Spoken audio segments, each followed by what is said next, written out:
नमस्कार, स्वराज एक्सप्रेस के खास कार्यक्रम में आपका स्वागत है। मैं हूं आपके साथ कविता पांडे। तो छत्तीसगढ़ में समर्थन मूल्य पर धान की खरीदी 1 नवंबर से शुरू होगी, लेकिन धान खरीदी शुरू होने से पहले ही इसे लेकर सियासत जोरों पर है। एक और विपक्ष ने जहां अव्यवस्थाओं का हवाला देते हुए सरकार की धान खरीदी की मंशा पर ही सवाल खड़ा कर दिए हैं, तो वहीं कांग्रेस ने इसे विपक्ष का दुष्प्रचार बताते हुए रिकॉर्ड धान खरीदी का दावा किया है। कांग्रेस ने कहा है कि प्रदेश की भूपेश सरकार ने हर बार यह साबित किया है कि वह किसानों के हित में सकारात्मक फैसले लेने में कभी पीछे नहीं रही है। छत्तीसगढ़ में समर्थन मूल्य पर धान की खरीदी 1 नवंबर से शुरू होगी, लेकिन धान खरीदी शुरू होने से पहले ही इससे लेकर सियासत जोरों पर है। एक और विपक्ष ने जहां पर अव्यवस्थाओं का हवाला देते हुए सरकार की धान खरीदी की मंशा पर ही सवाल खड़े कर दिए हैं, तो वहीं कांग्रेस ने इसे विपक्ष का दुष्प्रचार बताते हुए रिकॉर्ड धान खरीदी का दावा किया है। कांग्रेस ने कहा है कि प्रदेश की भूपेश सरकार ने हर बार यह साबित किया है कि वह किसानों के हित में सकारात्मक फैसले लेने में कभी पीछे नहीं रही। छत्तीसगढ़ में इस वर्ष समर्थन मूल्य पर धान खरीदी 1 नवंबर से शुरू होगी। सरकार के द्वारा धान खरीदी की तिथि 31 जनवरी 2023 तक नियत की गई है, लेकिन धान खरीदी शुरू होने से पहले ही इसे लेकर सियासी बयानबाजी तेज हो गई है। बीजेपी ने सरकार की धान खरीदी पर प्रश्न खड़ा करते हुए कहा है कि लगता है कि सरकार की धान खरीदी की मंशा नहीं है। बीजेपी ने कहा है कि कम से कम धान खरीदी समितियों की स्थिति तो यही बता रही है। बीजेपी ने अव्यवस्थाओं को दूर किए बिना धान खरीदी की तैयारी पर सवाल पूछा है। 1 नवंबर से धान खरीदी की घोषणा भूपेश बघेल जी की सरकार ने बिल्कुल बेमन से किया हुआ है। समितियों में कहीं तैयारियां नहीं दिखती। समिति के प्रबंधक और समिति के कर्मचारी स्वयं आंदोलन में। उनकी अपनी मांगे हैं कि 12 रुपया प्रति क्विंटल धान खरीदने पर जो राशि समिति को मिलता है वह कालबाह्य हो चुका है, उसका पुनर्निर्धारण होना चाहिए। प्रबंधकीय व्यय के माध्यम से समिति को कुछ राशि देनी चाहिए। समिति में सुखद समिति को देना चाहिए और धान का परिवहन, धान का उठाव समितियों से समय पर होना चाहिए। वही धान खरीदी को लेकर बीजेपी के सारे सवालों को कांग्रेस ने निराधार बताया। सभी आरोपों को खारिज करते हुए कांग्रेस ने कहा कि बीजेपी का काम ही झूठ बोलकर अफवाह फैलाने वाला है। बीजेपी के तमाम आरोपों को उनकी बौखलाहट बताते हुए कांग्रेस ने पलटवार करते हुए कहा कि चूंकि बीजेपी के नेता किसानों के बीच अपना आधार खो चुके हैं, इसलिए इस प्रकार की बयानबाजी कर रहे हैं। कांग्रेस ने यह भी कहा कि प्रदेश में धान खरीदी 1 नवंबर से शुरू होगी और प्रदेश के 26 लाख किसानों से 110 लाख मैट्रिक टन धान खरीदा जाएगा।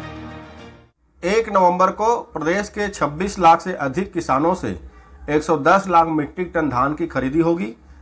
पतला धान 2660 रुपए के दर पर और मोटा धान 2640 रुपए की दर पर प्रति क्विंटल खरीदी की जाएगी। इसकी पूरी तैयारी हो चुकी है। भारतीय जनता पार्टी का चरित्र ही अफवाह फैलाना, झूठ बोलना, मनगढ़ंत आरोप लगाना है। भाजपा के नेता छत्तीसगढ़ में किसानों का समर्थन खो चुके हैं, विश्वास खो चुके हैं।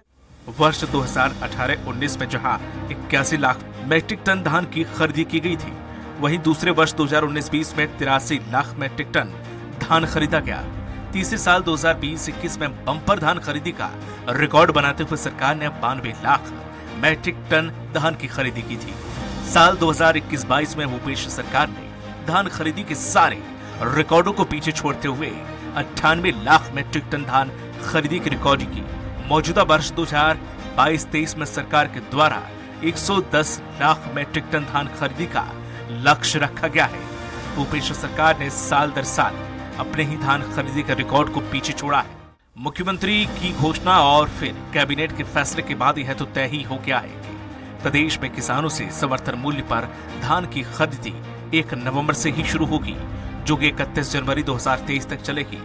माना यह भी जा रहा है कि पिछले वर्षों की व्यवस्था के अंतर्गत जो भी व्यवहारिक कमियां रही होगी, उसे भी दुरुस्त करने का उपाय सरकार ने खोज लिया होगा।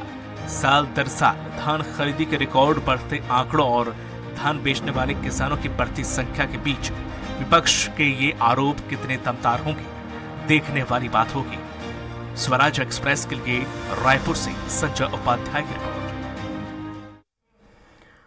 और इस पर ज्यादा चर्चा के लिए मौजूद है कांग्रेस मीडिया समन्वयक विकास विजय बजाज, बीजेपी प्रवक्ता अनुराग सिंहदेव और वरिष्ठ पत्रकार अनिरुद्ध दुबे। आप सभी का स्वागत है। इस खास चर्चा में। सबसे पहले सवाल ले लेते हैं बीजेपी से। धान खरीदी 1 नवंबर से शुरू होगी, लेकिन उससे पहले जो माफ कीजिएगा, सबसे पहले कांग्रेस से सवाल ले लेते हैं। बीजेपी ने सवाल खड़े कर दिए हैं 1 नवंबर से धान खरीदी से पहले ही। बजाज जी, सवाल आपसे है। करना, झूठ बोलना, अफवाह फैलाना। जी जी जी, मैं जवाब दे रहा हूँ। आवाज आ रही है मेरी आपको? जी बिल्कुल बिल्कुल बजाज जी। जी देखिए, अफवाह फैलाना, सवाल खड़ा करना, झूठ बोलना बीजेपी की आदत बन चुकी है। छत्तीसगढ़ में जमीनी आधार खो चुके हैं। धान खरीदी का हम लोग बम्पर रिकॉर्ड बनाते जा रहे हैं। पिछले वर्ष 98 लाख टन धान खरीदी हुई।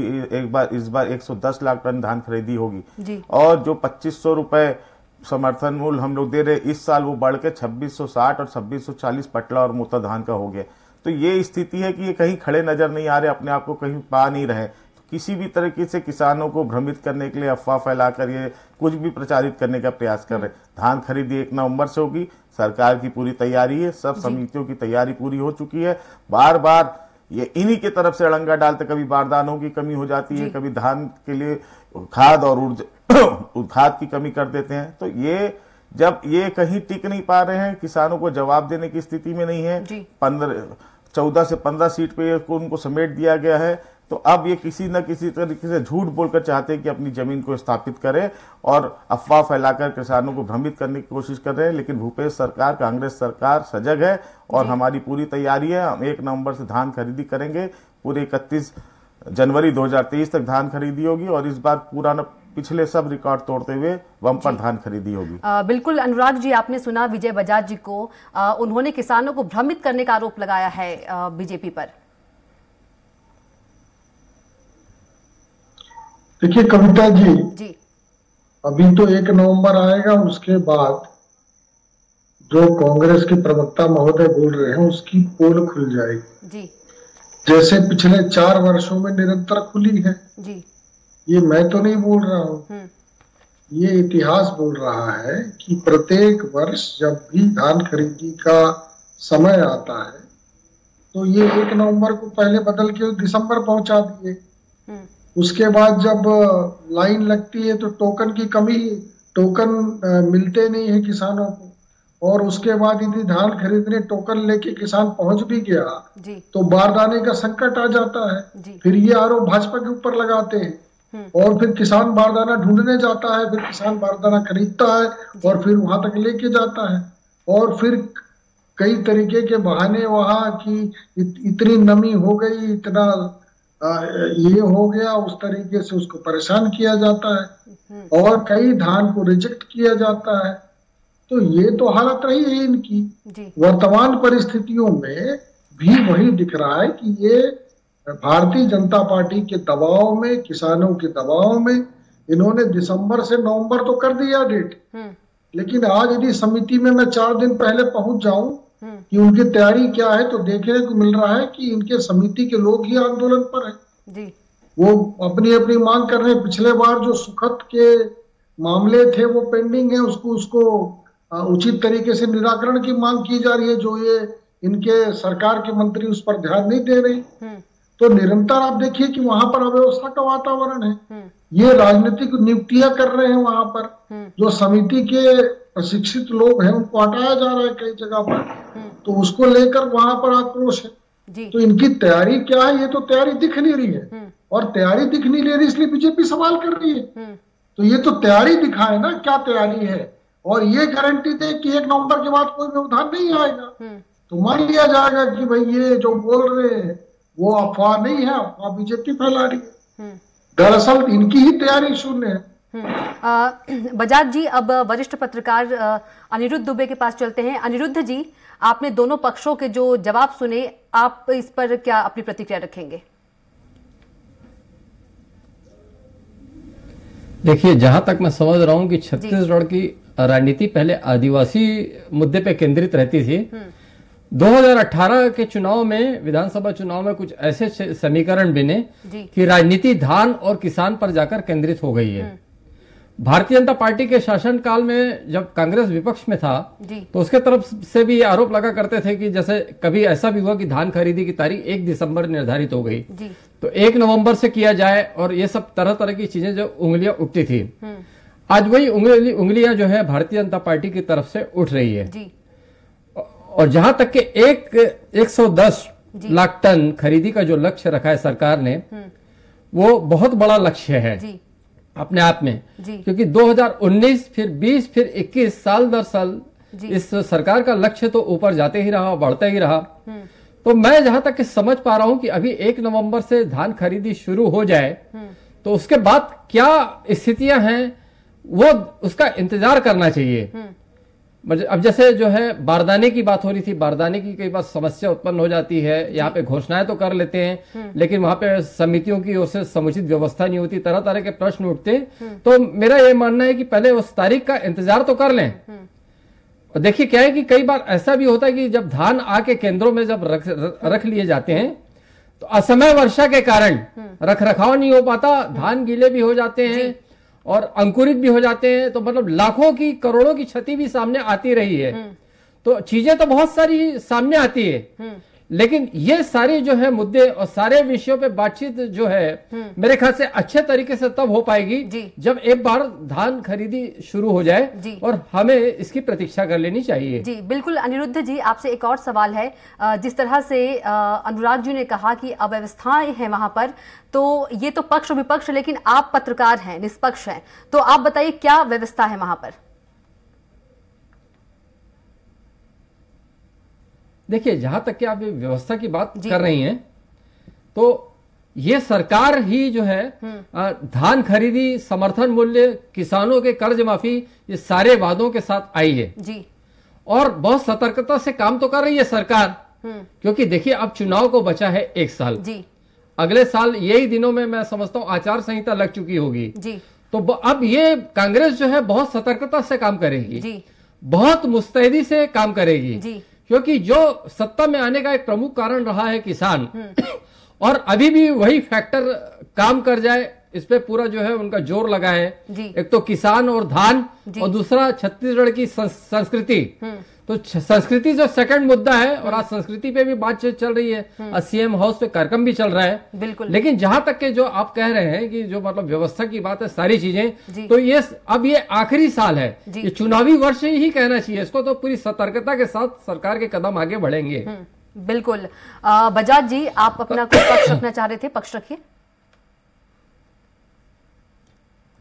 जी देखिए, सिंहदेव जी साहब हमारे बोल रहे थे कि तैयारी पूरी नहीं है। अभी आप इनको जानकारी के लिए बता दूं, एक मॉक ड्रिल भी सरकार ने इस वर्ष शुरू किया है। धान 1 नवंबर से खरीदी होने के पहले एक मॉक ड्रिल हो रहा है, ताकि जब 1 तारीख से धान खरीदी प्रारंभ होगा तो किसी तरीके से किसानों को किसी परेशानी का सामना न करना पड़े। बारदाने की कमी जो है वो हमेशा केंद्र की जिम्मेदारी बारदाना उपलब्ध कराना, और बार बार ये अड़ंगा लगाते हैं। ये अनुराग जी ने बोला कि 4 साल से अव्यवस्था हुई, कितने एक भी किसान का नाम बता दे जिनका धान नहीं खरीदा गया और जिनका सामान नहीं लिया गया। सब किसानों का एक एक दाना धान खरीदा गया है। कभी जरूरत पड़ी तो पिछले साल अगर याद होगा इन्हें तो बता दूं, आखिरी में कुछ किसानों का धान खरीदने से बच गया था, तो हमारे माननीय मुख्यमंत्री और खाद्य मंत्री जी ने 15 दिन का समय बढ़ाया था, ताकि एक भी किसान का एक भी दाना धान उनके घर में न रहे। सब सरकार खरीदने के लिए प्रतिबंध है, बाध्य है। और कांग्रेस की बात रही, प्रदेश कांग्रेस कमेटी ने निगरानी समिति बनाई है जिला कांग्रेस कमेटी के माध्यम से, जो खुद वहां पर सरकार के कामों को मॉनिटर करेगी, जाके देखेगी कि कोई भी किसान परेशान ना हो और किसी से भी एक भी दाना किसी का छूटे नहीं, वहां किसी भी तौल में और किसी भी तरीके की अवस्था का उनको सामना न करना पड़े। इसके लिए हम लोग ने भी निगरानी समिति बना दी है। एक जिम्मेदार क्या होता है, आरोप लगाना आसान होता है। अब बीजेपी एक जिम्मेदार पार्टी है विपक्ष में, विपक्ष क्या किसानों का धान खरीदने से खुश नहीं है? पिछले इन्होंने तो इनके समय में पिछले 15 साल में 50 लाख मैट्रिक टन का एवरेज धान खरीदा सरकार ने, और ना 2100 रुपए बोनस, 300 रुपए बोनस दिया, ना 2100 रुपए में धान खरीदा। आज हमारी सरकार पहले वर्ष में ही कर्जा माफी करके 2500 रुपए में धान खरीदी, और अभी बढ़ के वो 2640 हो गया, 2660 हो गया, और अगले वर्ष और उसमें बढ़ोतरी हो जाएगी। जो किसान हित में जब हम लोग काम कर रहे हैं तो इनके पेट में दर्द क्यों हो रहा है? इनको तो हमको सहयोग करना चाहिए, किसानों को कहाँ एक एक को लाके वहां पर हमारे साथ सहयोग के कंधे से कंधा मिला के खड़ा होना चाहिए। क्या छत्तीसगढ़ महतारी और छत्तीसगढ़ किसानों के लिए इनकी कोई जिम्मेदारी नहीं बनती? पूरी जिम्मेदारी सरकार की। हम तो अपनी जिम्मेदारी समझते हैं और उसको निभा भी रहे हैं और निभाएंगे। हम लोग छत्तीसगढ़ महतारी के सपूतों के लिए प्रतिबद्ध है और हमारे मुख्यमंत्री भूपेश बघेल जी एकदम उन्होंने वादा किया है और हम लोग ने वादा निभाया और आगे भी निभाते रहेंगे। किसानों के हित में अगर काम कर रही है सरकार, वनोपज की खरीदी को बढ़ावा दिया है। हमने तेंदुपत्ता को 2500 से 4000 किया है। पहले वनोपज कितने खरीदते थे बीजेपी सरकार में कविता जी? 7 या 8, आज वो 72 हो गए। तो जब हम लोग मूलभूत जो जमीनी स्तर पे लोगों को उठाने का प्रयास कर रहे हैं तो इनके पेट में दर्द हो रहा है, क्योंकि अब इनकी स्थिति राजनीतिक रूप से ये कहीं भी टिक नहीं पा रहे हैं। तो कुछ ना कुछ अनर्गल आरोप लगे। पिछले 4 साल में कहाँ अवस्था हुई?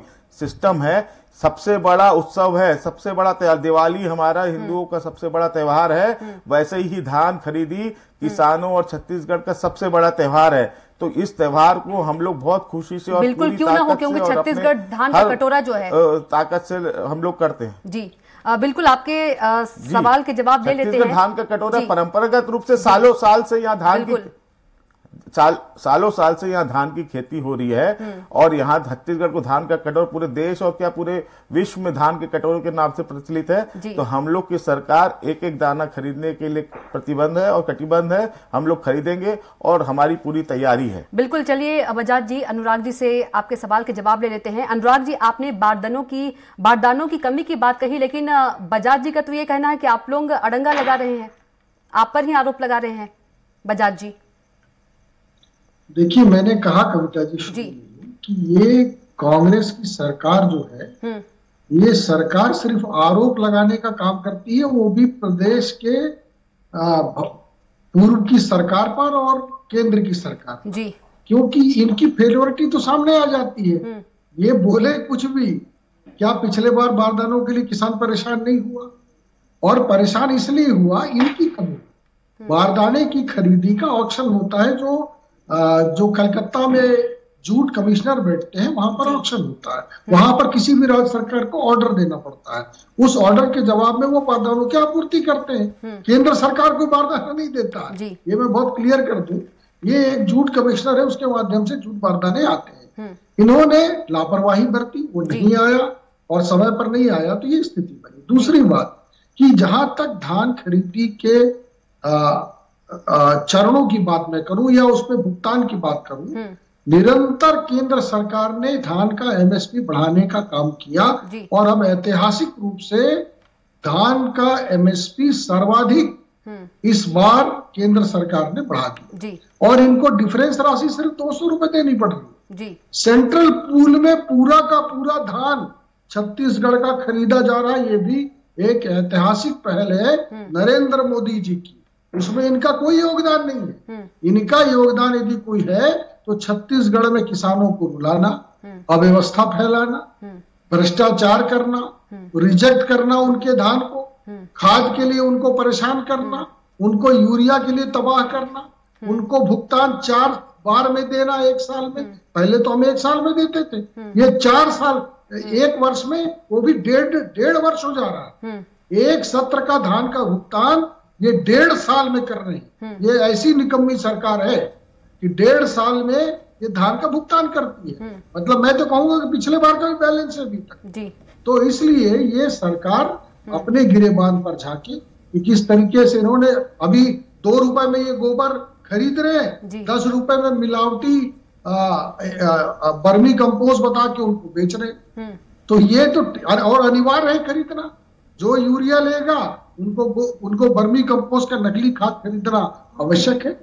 और ये आईएसओ सर्टिफाइड होती है कोई भी चीज। क्या सरकार उस बर्मी कंपोस्ट को सर्टिफाई करती है? नहीं करती, सिर्फ बोरे में बंद किया और उनको दे दिया। लेना पड़ेगा, तो ये कानून लागू करके रखे हैं इस तरीके का। तो ये तो शोषण वाली सरकार है। अभी ये कर्जा माफ की बात कर रहे थे, कर्ज माफ किसका किया? राष्ट्रीयकृत बैंकों का कर्जा माफ किया क्या? नहीं किया। तो इसलिए ये न वादा पूरा की है और ना ही ये धान खरीदी की व्यवस्था को सुचारू कर। चलिए अनिरुद्ध जी से बात कर लेते हैं। अनिरुद्ध जी, आपने दोनों पक्षों को सुना, क्या कुछ आपका कहना? देखिए, सबसे बड़ी बात है कि आज जो है मतलब धान खरीदी की तारीख आती है तो बारदाने पे की बात आती है और वहां पे शेड की बात आती है और बहुत सारी चीजें हैं। उसके पहले भी मैंने देखा कि जब मतलब खेती किसानी का समय रहता है तो अमानक खाद और बीज तरह तरह के मुद्दे होते हैं। मैं तो सोचता हूं कि इससे बहुत आगे जाकर अब सोचने का समय आ गया है। एक हर सरकार में एक परंपरा रहती है कि अध्ययन दल जाता है रिसर्च करने के लिए। जैसे आपने खुद कहा छत्तीसगढ़ धान का कटोरा, बिल्कुल। तो वास्तव में क्या हम धान का कटोरा कहलाने लायक हैं? होंगे भी। मैं खुद छत्तीसगढ़ से हूं, मेरी पैदाइश रायपुर की है, लेकिन अब मैं समझता हूं कि आज राज्य को बने 22 साल हो चुके हैं। अब इससे आगे जाकर सोचने की जरूरत है। तो कम से कम एक छत्तीसगढ़ का एक जो डेलीगेशन यहाँ के प्रतिनिधि मंडल को जो है हरियाणा और पंजाब जाकर वहां की खेती किसानी के साथ वहां की धान खरीदी, इस सारी व्यवस्थाएं देखनी चाहिए। और अगर कहीं कुछ उसमें अनुसरण करने लायक कोई बात नजर आती हो तो उसका क्रियान्वयन छत्तीसगढ़ में आकर करना चाहिए। कब तक हम धान खरीदी की तारीख, शेड और बारदाना, ये सब जो है बिंदुओं पे उलझे रहेंगे, वर्षों से उलझते आ रहे हैं। अब इससे बहुत आगे चलकर हमें सोचना होगा, ऐसा मुझे लगता है। जी बिल्कुल। बोलिए बजाज जी, आप जी बोलिए बजाज जी। देखिए, हमारे साथी अनुराग जी ने बोला कि पहले इन 4 किस्तों में ये धान खरीदी का बोनस का सबसे ज्यादा देश में अगर कहीं समर्थन मूल्य में धान खरीदी हो रही है तो छत्तीसगढ़ में हो रही है। प्रथम वर्ष में हम लोग ने एक मुश्त किस्त में पैसा दिया था, तो क्या हुआ, वहाँ केंद्र से नोटिस आया कि अगर आप लोग किसान को सब्सिडी देंगे, आप अलग धान खरीदी का रेट 2500 में खरीदेंगे तो हम लोग को सेंट्रल पूल में आपका चावल नहीं लिया जाएगा। फिर हमारे मुख्यमंत्री जी ने उसकी एक अलग योजना बनाई, राजीव गांधी किसान न्याय योजना के माध्यम से इनपुट सब्सिडी के माध्यम से उसको किसानों को पैसा दिया जा रहा है। अड़ंगा पहले ये लगाते, पहले साल में बताइए एक मुश्त पैसा दिया गया था। अब जब हम लोग उसको केंद्र सरकार अड़ंगा डाली तो हम लोग को तो किसान के साथ न्याय करना है, हम लोग उसके लिए हमारा कमिटमेंट है उसके साथ, तो हम लोग ने उसको राजीव गांधी किसान न्याय योजना का नाम देके इनपुट सब्सिडी का नाम दिया। आज खाली धान में नहीं, बाकी सब फसलों में भी, चाहे वो दलहन हो, तिलहन हो, कोदो हो, कुटकी हो, सब में समर्थन मूल्य दिया जाए 10,000 रुपए प्रति एकड़, और सबको दिया जा रहा है, छोटे से बड़े किसान को, चाहे वो 1 एकड़ वाला हो चाहे 5 एकड़ वाला हो। इनके माननीय धर्मलाल कौशिक जी, रमन सिंह जी भी धान खरीदी का बेनिफिट लेते हैं और उनके खाते में लाखों रुपए जाता है। अगर उनसे पूछ लीजिए अगर कहीं अवस्था का सामना करना पड़ा क्या उनको, अनुराग सिंह देव जी बताएंगे, रमन सिंह जी बताएंगे उनको कि उनको धान बेचने में कहीं कोई असुविधा हुई, धर्मलाल कौशिक जी को असुविधा हुई। हम लोग कोई भेदभाव नहीं करते, सबसे धान छत्तीसगढ़ का जो भी निवासी है, छत्तीसगढ़ का जो भी किसान हो, चाहे वो भाजपा का ही कार्यकर्ता क्यों न हो, हम सबसे धान खरीदेंगे। आज कोई हमारे यहाँ भेदभाव नहीं है, उनसे ही पूछ लीजिए ना। ये बोलते इतनी अव्यवस्था, तो चलिए ठीक है, समय बहुत कम है। अनुराग जी, उनको लाखों रुपए कैसे बैंक ट्रांसफर हो गए? अनुराग जी जल्दी से आप बोल दीजिए क्योंकि डिबेट को खत्म करना है, बहुत कम समय है। कविता जी, मेरा सिर्फ ये कहना है कि भारतीय जनता पार्टी प्रश्न इसलिए खड़ा कर रही है कि अव्यवस्था दिख रही है और पिछले समय अव्यवस्था का अनुभव रहा है, तो सरकार को ठीक करना चाहिए। अब ये बता रहे हैं कि नहीं हमारी तैयारी पूरी है, भाजपा जबरदस्ती आरोप लगा रही है, तो 4 दिन के बाद पता चल जाएगा इनकी क्या तैयारी है। और मैं तो नहीं बोल रहा हूँ, ये पहले के धान खरीदियों में ये रिकॉर्ड आते आया है अभी तक की लगातार अव्यवस्था का सामना करना पड़ा है किसानों को। चलिए ठीक है, आप तीनों का बहुत बहुत धन्यवाद इस डिबेट से जुड़ने के लिए। तो 1 नवंबर से छत्तीसगढ़ में धान की खरीदी शुरू हो जाएगी, लेकिन उससे पहले जो घमासान है वो जारी है। जो बीजेपी है कई आरोप कांग्रेस पर लगा रही है, वहीं कांग्रेस ने रिकॉर्ड तोड़ धान खरीदी का कहा है। तो हमारे खास कार्यक्रम में इतना ही। आप देखते रहिए स्वराज एक्सप्रेस।